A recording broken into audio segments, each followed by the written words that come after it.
لحد دلوقتي مش فاهمة جوزي إزاي قدر يقنعني إن صاحبتي تيجي بيتي وأنا مش موجودة، وإزاي قدر يصور كل ده. تفكيره وصل لكده إزاي؟ ولا خطط إمتى؟ مساء خير يا أحلى أمارات وأجمل متابعين قناة سيلة، عاملين إيه؟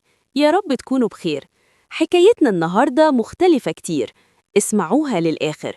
وقبل ما نبدأ ما تنسوش اللايك وكومنت قمر زيك يا أحلى أمرايا، ويلا بينا نسمع الحكاية. بتقول صديقتنا: شهاب جوزي عنده ملكة إقناع غريبة، بيقدر يقنع أي حد بأي فكرة تخطر على باله، حتى أفكاره اللي شكلها مجنون. والأغرب إن أول ما جه وقال لي على الفكرة عجبتني، من غير تردد ومن غير خوف.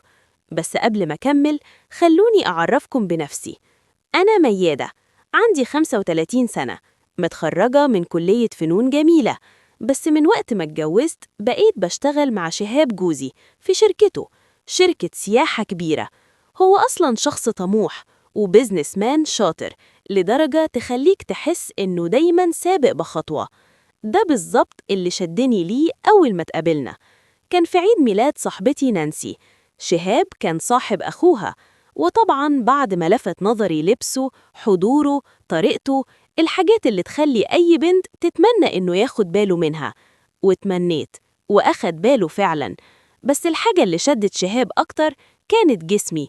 ومش هكدب عليكم، لما قال لي كده بصراحة وجرأة كنت طايرة من الفرحة. أول مرة شاب يعبر عن إعجابه بيا من غير لف ولا دوران. ومن ساعتها وأنا قررت أحافظ على سلاح أنوثتي علشان أفضل حلوة في نظره زي ما شافني أول مرة.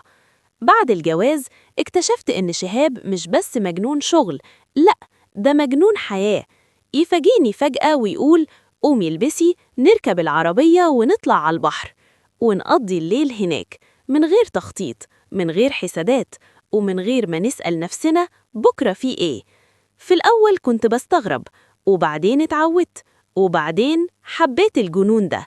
بقيت أستنى أفكاره المجنونة علشان تكسر الملل وتفكرني إني لسه مرغوبة ولسه عايشة. وعشنا كده فترة بحرية وانطلاق لحد ما حياتنا اتغيرت بعد لما حملت في بنتنا ساندي. بعد ما خلفت ساندي حسيت إن شهاب بدأ يتغير، تغيير هادي من النوع اللي ما يعملش دوشة بس يسيب أثره جواك.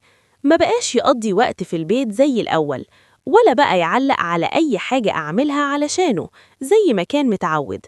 حتى قربنا من بعض، اللحظة اللي كانت دايما بتجمعنا حسيته بيتهرب منها، يدخل ينام لوحده ويسيبني أنام مع ساندي في أوضتها. وده كله رغم إنه كان جايب لها ناني مخصوص تاخد بالها من البنت وكل طلباتها علشان ما تعبش. بس أنا ما قدرتش أسيبها، كنت حاسة إن بنتي مسؤوليتي أنا، ومفيش حد في الدنيا يعوض حضني ليها. وبصراحة أنا فعلا أهملت شهاب. ولما بدأت أخد بالي من تغييره اكتشفت إني كنت مهملة نفسي قبله. بس ده ما كانش بإيدي، حمل وولادة ورضاعة، كل مرحلة كانت بتاخد حتة مني. ومع الوقت دخلت في حالة اكتئاب وحزن هادي، كأني عايشة بس مش حاسة بالحياة. فضلت على الحال ده سنة كاملة، لحد قبل ميعاد عيد جوازنا الرابع بأيام، لما شهاب دخل عليا وقال: كمان أسبوع حضري نفسك، أنا عاملك مفاجأة. في الأول ما استوعبتش، وبعدين افتكرت عيد جوازنا. فضلت أحلم وأسأل نفسي يا ترى هيجيب لي إيه هدية، وكنت كل يوم أزن عليه علشان أعرف، لحد ما قالها مرة واحدة: حجزتلنا تذكرتين لروما، نقضي عيد جوازنا هناك وترجعي تشوفي جمالك وتألقك من تاني. أنا شايفك تعبتي مع البنت ونسيتي نفسك، ومن حقك أجازة من غير مسؤولية. كنت محتارة، مش عارفة أفرح ولا أقلق، فرحانة بالفكرة وخايفة أسيب بنتي وبيني وبينها مسافات. سألته بقلق. وساندي ابتسم وقال: ما تقلقيش، كلمت صاحبتك نانسي وقدرت أقنعها تيجي تقعد مع ساندي لحد ما نسافر ونرجع، وهنفضل يتابع كل حاجة بالكاميرات في الفيلا وإحنا هناك. حكالي إزاي أقنعها وإزاي كل حاجة محسوبة، ومع كلامه اقتنعت واطمنت إن بنتي هتكون في أمان مع صاحبتي المقربة. وجيه ميعاد السفر وسافرنا. واتفاجئت إن شهاب كان مجهز لي مواعيد في واحد من أكبر مراكز التجميل هناك علشان أعمل كل اللي يخليني أرجع زي ما كنت، غير جلسات المساج اللي كنت محتاجاها فعلا أكتر من أي وقت. قضينا أجمل أسبوع كأنه شهر عسل من أول وجديد. وفي الأيام دي حسيت قد إيه شهاب مش بس جوزي، ده حبيبي، خصوصا لما حضني وقال لي أنا بحبك في كل حالاتك، بس من حقك تشوفي نفسك جميلة. طول ما انتي شايفة جمالك وأنوثتك هتكوني مرتاحة جوه حضني. وقبل ما رد عليه سمعت صوت عياط ساندي مالي الأوضة. فتحت عيني على شهاب وهو بيهزني بعصبية وبيقول مش عارف أنام من صوت عياط البنت. صحيت، مش من النوم، صحيت من حلم كان نفسي يكون حقيقة. كنت نايمة جنب بنتي والحلم لسه دافي في صدري، والواقع أبرد بكتير.